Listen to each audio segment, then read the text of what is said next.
యాదాద్రి ఆలయ అధికారులతో ప్రభుత్వ whip Aler MLA Beerla Ailaiah review సమావేశం నిర్వహించారు. ఈ సమావేశంలో ఆలయ అభివృద్ధిపై భక్తులకు అన్ని రకాల సౌకర్యాలు కల్పించాలని ఈ సమావేశంలో మాట్లాడారు. దర్శనం చేసుకొని బయటకు వచ్చేటువంటి భక్తులకు తాత్కాలిక షెడ్ నిర్మాణంతో పాటు వారు ప్రశాంతంగా ఉంటున్నారని, ఈ విషయం పట్ల ఆలయ అధికారులకు అభినందనలు తెలిపారు. అదేవిధంగా మరికొన్ని చోట్ల మూత్రశాలలు ఏర్పాటు చేయాలన్నారు.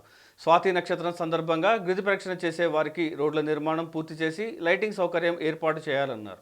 డార్మిటరీ హాల్లో పడుకునే వారి సంఖ్య ఎక్కువ ఉండేందుకు హాల్ పెంచుతున్నట్లు తెలిపారు. అన్నదాన సత్రంలో 1000 మంది భక్తులు భోజనం చేసే విధంగా ఏర్పాటు చేస్తున్నట్టు తెలిపారు. దాంతోపాటు కొండపైన ఆరోగ్య కేంద్రం ఏర్పాటు చేస్తున్నట్టు తెలిపారు. గూడూరు టోల్ గేట్ నుండి రాయగిరి కమాన్ వరకు సూచిక బోర్డులు ఏర్పాటు చేయాలని తెలిపారు.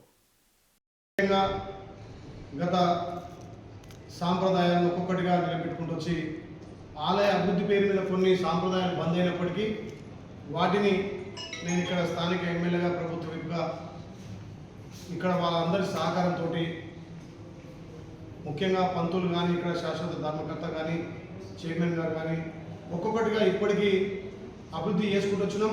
ఇంకా కూడా చేయాల్సింది చాలా ఉంది.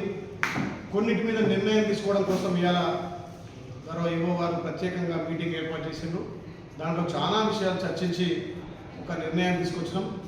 ప్రభుత్వం దృష్టికి తీసుకుపోయి అక్కడ కూడా డెవలప్మెంట్ సంబంధించినటువంటి అనుమతులు కూడా కొన్ని తీసుకొని ఇక్కడ మా లెవెల్ అయ్యే వాటిని ఇక్కడ ఇంప్లిమెంట్ చేసుకుంటూ అక్కడ కమిషనర్ కానీ, ఎండోమెంట్ మంత్రితోటి తీసుకున్న నిర్ణయాలు గౌరవ ముఖ్యమంత్రి దృష్టి కూడా కొన్ని తీసుకుపోవాల్సిన అవసరం ఉంది.